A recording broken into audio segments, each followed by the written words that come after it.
Today, we examine the case of a young woman who entered a car just steps from her home and was never seen again. At first, nothing about her disappearance appeared alarming.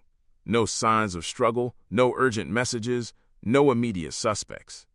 Police initially believed she had left on her own, but as investigators reconstructed her final days, a hidden relationship, mounting pressure, and a silent ultimatum came into focus, showing how an ordinary decision turned fatal. Anvita Rao was 24 years old and lived with her mother in a working-class neighborhood on the outskirts of Fresno, California. Their home was small and functional, and their routine had been stable for years. Anvita worked 6 days a week at a local nail and beauty salon, located along a commercial strip several bus stops from her house. Her shifts were long and repetitive.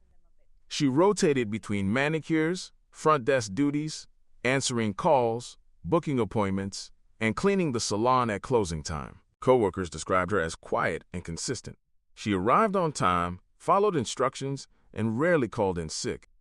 She did not linger after work or socialize much with colleagues. During breaks, she ate food she brought from home and often wrote in a small notebook where she tracked daily expenses and savings. Salon staff noted that she was careful with money and avoided unnecessary spending. She rarely spoke about her personal life and did not discuss relationships. Anvita's plans were modest and short-term. She intended to move closer to downtown Fresno within a year and rent a small space where she could work independently. She did not describe this as a major business venture, only as a way to gain stability and reduce daily travel. At home, she helped her mother manage bills, grocery shopping, and household tasks. Their relationship was described by relatives as calm and routine. Anvita avoided arguments and rarely raised her voice. Her life followed a predictable pattern. What was not visible to most people around her was that Anvita had been involved in a secret romantic relationship for several months. Raghav Mehta was 41 years old and owned an auto repair shop located near a major arterial road in Fresno. The shop handled steady daily traffic and employed 4 mechanics and a bookkeeper. Customers described Raghav as accommodating and flexible. He allowed payment plans, postponed charges when needed, and handled minor fixes without immediate billing. His reputation in the area was that of a reliable small business owner. Raghav was married and had 2 children in elementary school. From the outside, he appeared to be a responsible father and provider. He spent long hours at the shop, smoked constantly, and often complained about being exhausted or overwhelmed. He spoke frequently about work-related stress and financial pressure. While the business provided enough income to support his household, it did not generate significant surplus. Raghav understood that a divorce would result in serious financial consequences, including the division of the business and loss of stability. His wife, Suhasini Mehta, was 39 years old and managed the household.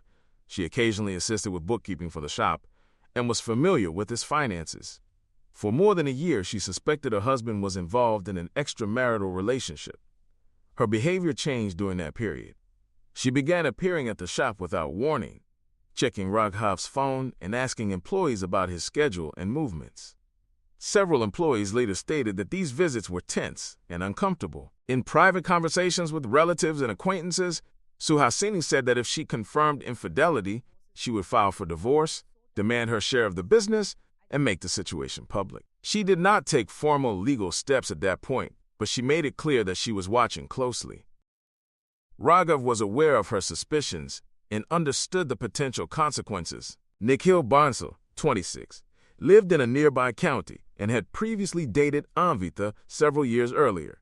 Their relationship had ended, but contact resumed intermittently. Messages between them were emotional and unresolved. According to people familiar with Nikhil, he struggled with jealousy and acted impulsively in personal relationships. However, he had no known history of violence or criminal behavior. He worked rotating shifts at a logistics warehouse and occasionally traveled short distances for work. At this stage, there was no visible connection between these individuals. Anvita appeared focused on work and home. Raghav appeared occupied with his business and family obligations. Suhasini appeared suspicious and increasingly confrontational. Nikhil appeared detached but unresolved. Before we dive deeper, let us know in the comments where you're watching from. We'd love to hear from you. And don't forget to hit that subscribe button so you never miss any of our upcoming videos. The connection between Anvita Rao and Raghav Mehta began in an ordinary way. Anvita brought her car to Raghav's auto repair shop and asked whether the cost of repairs could be paid in installments. The conversation was practical and brief. Raghav agreed to flexible payments and explained the work that needed to be done. There was no indication at that time that the interaction would continue beyond a routine service exchange. Over the following weeks, Anvita returned to the shop several times to make payments and collect documents. Each visit involved short conversations that gradually became more personal. Raghav asked about her work schedule and commute. Anvita mentioned her job at the salon and her plans to save money. According to later investigative findings, the relationship developed without witnesses. There were no public meetings, no shared social settings, and no visible overlap between their daily lives. Communication moved from in-person conversations to private messages. At that point, the tone shifted. What had started as familiarity became romantic involvement. From the beginning, secrecy was a condition set by Raghav. He told Anvita that his marriage was emotionally over and that divorce was inevitable, but not immediate. He described the situation as complicated and asked for patience. He emphasized that exposure would create problems for both of them. Anvita agreed to keep the relationship hidden. They did not meet openly. They avoided locations where either could be recognized. Messages were exchanged carefully and often deleted. Raghav controlled when and where meetings occurred. He determined the pace of the relationship and the level of contact.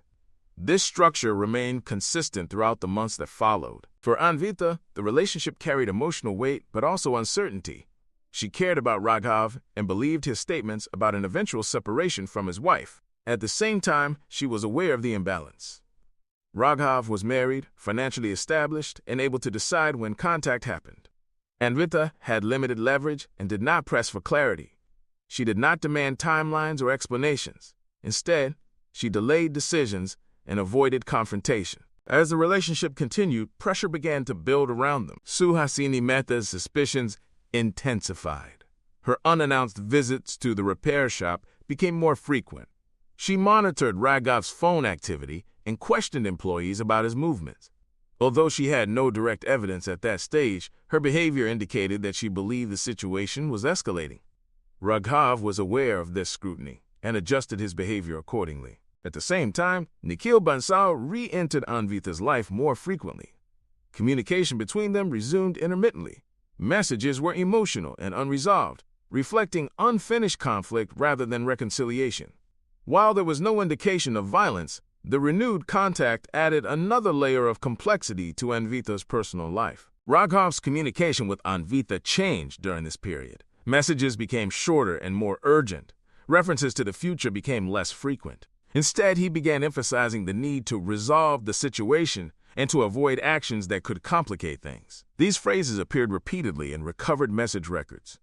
No explicit threats were made, but the tone shifted from reassurance to pressure. Each person involved viewed the situation through a different lens of risk. For Raghav, the primary concern was exposure. A confirmed affair could lead to divorce, division of the business, and public damage to his reputation. For Suhasini, the concern was loss of control over her marriage and financial security. For Nikhil, the unresolved relationship represented emotional instability and jealousy. For Anvita, the risk was less defined but no less real. She faced uncertainty, dependency, and growing pressure without a clear path forward. Despite these tensions, nothing about the situation was visible to outsiders. Anvita maintained her routine. She went to work, returned home, and avoided drawing attention. Raghav continued running his business and presenting himself as a family man. There were no public arguments, no complaints filed, and no incidents that would have alerted authorities or acquaintances. The relationship existed entirely in private spaces and private decisions. It was sustained through silence, avoidance, and delay. No formal boundary was set, and no resolution was reached. By early May, the balance that had kept the relationship contained began to destabilize. Communication became more frequent, but less controlled. The conditions that had allowed secrecy were narrowing. What had once been managed quietly was moving toward a point where it could no longer remain contained. None of this was visible from the outside. On the evening of May 16, 2019, Anvita Rao did not return home. She left work at her usual time and did not inform her mother of any change in plans. There were no indications that the evening was intended to be different from any other weekday. She did not pack additional belongings, take documents, or leave written notes. Her routine up to that point had been consistent. When Anvita did not come home that night, Her mother did not immediately contact authorities. Based on past behavior, she assumed her daughter may have stayed with a friend or returned late. Anvita occasionally came home after normal hours without advance notice, although she usually answered messages or calls.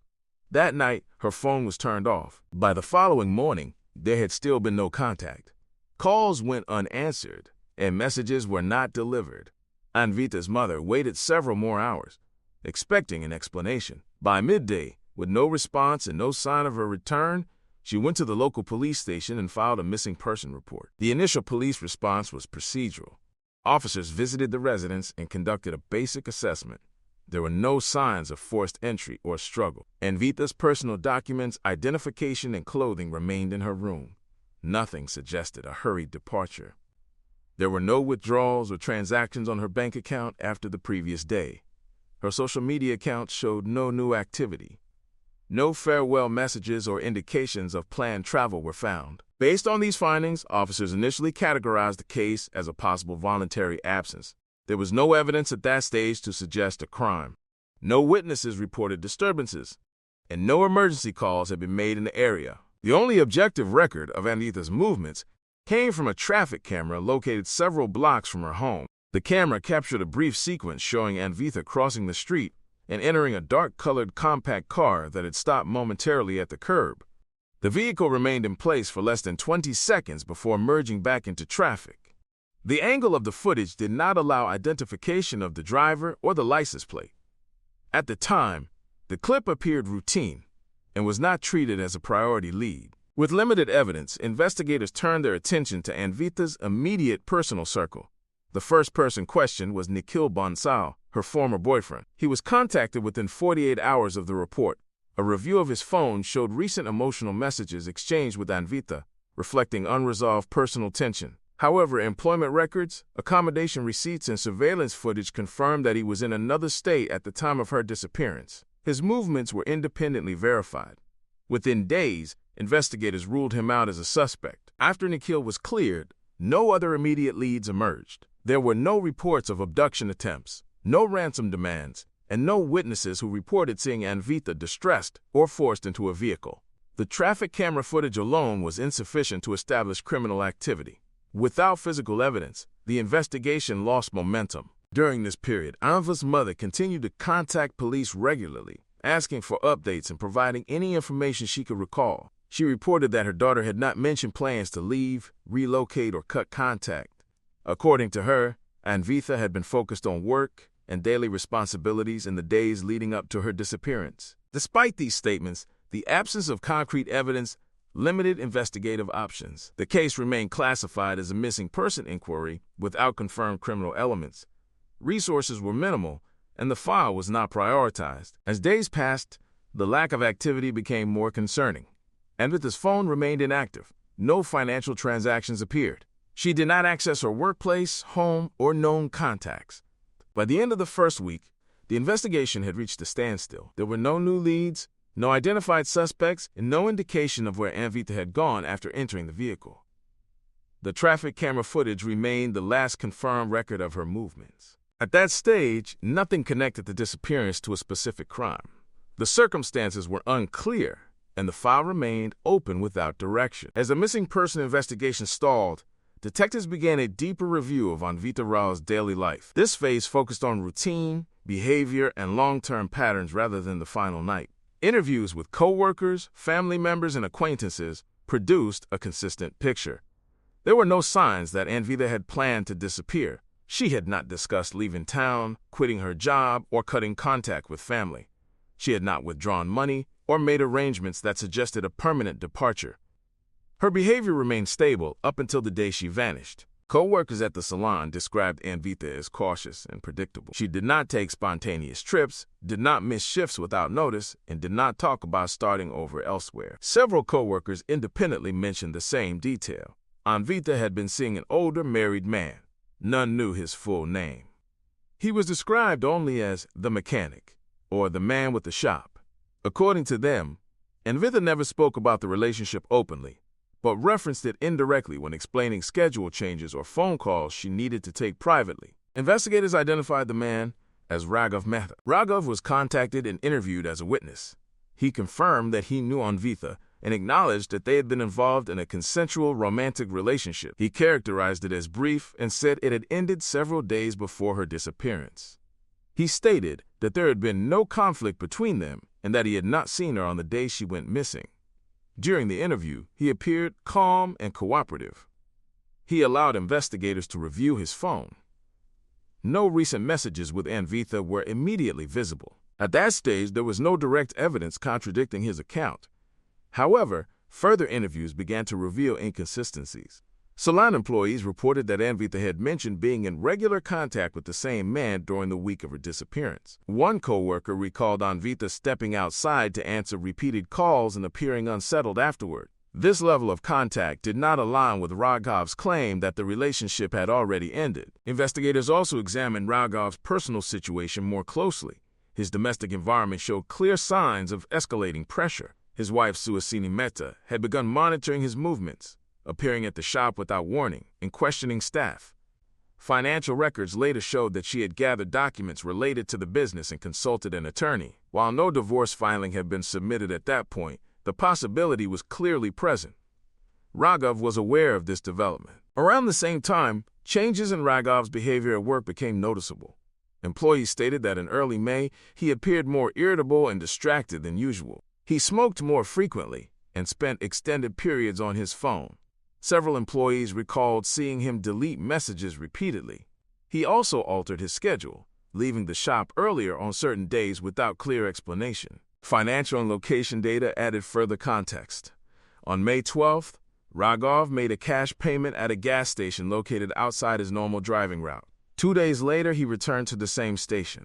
These transactions were not unusual in isolation, but they stood out once investigators mapped his routine movements. The stops were not related to work, suppliers, or known personal errands. On May 16th, the day Anvita disappeared, phone records showed that Raghav sent her a message requesting to meet urgently. The message did not specify a reason, only that they needed to talk. That same afternoon, Raghav left his repair shop earlier than usual. No appointment or work-related reason was documented for his departure. Later that evening, the traffic camera near Anvita's home recorded her entering a dark compact vehicle that stopped briefly at the curb. At the time of recording, the footage appeared insignificant. In the context of the emerging investigation, it became more relevant. The timing aligned with Raghav's early departure from work and the message requesting an urgent meeting. By the end of this phase, the investigation shifted direction.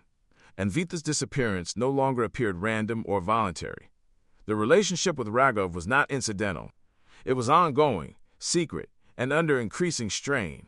The pressure surrounding that relationship had intensified in the days leading up to her disappearance. What had initially seemed like a background detail became central. The case moved away from a general missing person inquiry and toward a focused examination of the relationship, the timing, and the decisions made on May 16th. According to garage access records, Raghav Mehta returned to his home at 10:11 p.m. on May 16th.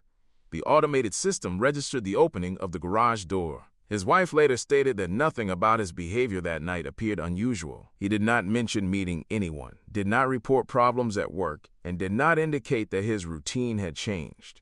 There were no recorded arguments or disturbances inside the house that evening. By contrast, Anvita Rao's phone showed no activity after approximately 7 p.m. on the same day. There were no outgoing calls, messages, or data connections. No bank transactions followed. The sudden and complete stop in activity was inconsistent with her usual behavior and suggested a single, abrupt interruption rather than a gradual decision to disappear. For several days after her disappearance, the case remained classified as a missing person investigation. That classification changed on May 21st. On that morning, a farm worker traveling along an unpaved access road in a rural area approximately 20 miles outside Fresno noticed a body lying near a dirt path used infrequently by agricultural vehicles. The area showed no signs of recent activity and no attempt at complex concealment. Law enforcement was notified and the scene was secured. The body was identified as Anvita Rao. A forensic examination was conducted shortly after recovery. The autopsy found no signs of sexual assault. There were no defensive injuries, no fractures consistent with a prolonged struggle, and no wounds indicating a chaotic attack. The cause of death was determined to be mechanical asphyxiation. The estimated time of death aligned with the evening of May 16th, within the window of her disappearance. The condition of the body and the location suggested familiarity rather than randomness. There was no indication of robbery. Personal belongings were not scattered, and there were no signs that the victim had attempted to escape. The findings pointed away from an opportunistic crime and toward a controlled interaction that escalated quickly. With the confirmation of homicide, investigators returned to previously collected evidence. The traffic camera footage showing Anvita entering a dark compact vehicle was re-examined. Investigators began reconstructing possible routes from that location to the recovery site. Phone records were reviewed again, this time in detail. Raghav Mehta's device showed movement between cellular towers during a 2-hour period on the evening of May 16th. This movement placed the phone outside the immediate area of his repair shop and away from his stated location at work. The timing of these movements conflicted with his earlier statement that he had remained at the shop until returning home. Investigators expanded the scope of camera review along secondary roads and commercial locations. Footage from a gas station along the likely route showed a vehicle consistent with Raghav's car entering and exiting the station during the relevant time frame. While the driver could not be clearly identified, visible characteristics of the vehicle matched existing records. Raghav was contacted again and questioned. When presented with the phone location data and vehicle footage, he modified his account. He admitted that he had left the shop that afternoon for personal reasons. However, he continued to deny meeting Anvita or having any involvement in her disappearance. Further analysis of Anvita's phone data uncovered message backups stored through automated services. These records included recent exchanges with Raghav. In the days leading up to May 16th, his messages became increasingly urgent. He requested a final meeting and stated that the situation could not continue. There were no explicit threats, but the language indicated pressure and finality. Combined, the evidence shifted the investigation decisively.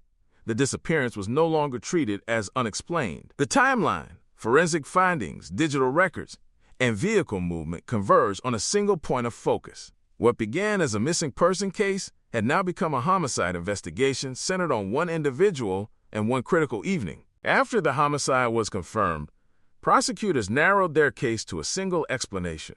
They argued that Raghav Mehta had summoned Anvita Rao on the evening of May 16th to force a final resolution to their relationship. At that point, his wife's suspicions had intensified, financial pressure was increasing, and the possibility of divorce had become immediate. According to the prosecution, Anvita represented a risk he could no longer manage quietly. The killing was not presented as a sudden emotional reaction. Prosecutors described it as a calculated act made under escalating pressure, intended to remove the factor threatening Raghav's finances, reputation, and control over his personal situation. The absence of chaotic violence, the lack of defensive injuries, and the brief time frame supported this position. Raghav Mehta was arrested on May 26, 2019. Law enforcement executed search warrants at his residence and seized his vehicle.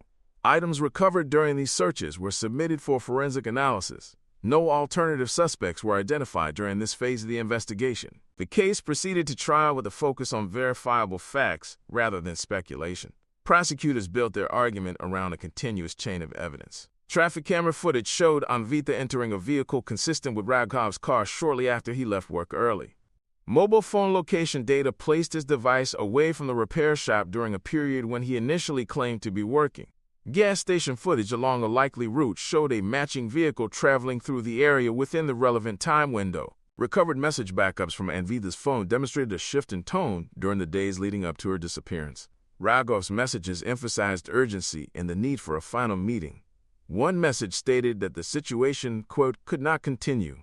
While no direct threats were documented, prosecutors argued that the language reflected pressure and finality. The defense challenged the case by pointing to the lack of eyewitnesses and the absence of biological evidence directly linking Raghav to the location where the body was found. They emphasized his lack of prior violent behavior and highlighted his public image as a business owner and family man. The defense argued that the evidence was circumstantial and did not prove intent. The court rejected those arguments. The judge ruled that the consistency of the timeline, combined with the digital and video evidence, outweighed the absence of eyewitness testimony. The court concluded that the act was purposeful rather than impulsive, driven by a need to preserve control and prevent exposure.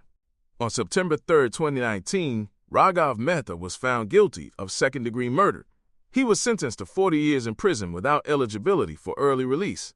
After Anvita Rao's death, the routine she had maintained for years ended without explanation or transition. The plans she had mentioned to coworkers and family were never acted upon.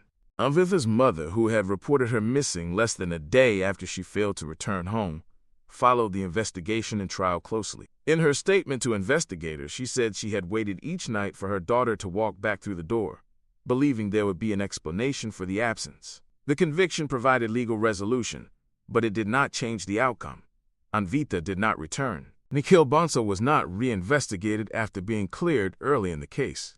Suhasini Mehta pursued divorce proceedings independently of the criminal trial. With the verdict delivered and sentencing completed, the case was closed. Investigators classified the crime as an intimate homicide, driven by secrecy, control, and the collapse of a hidden romantic relationship.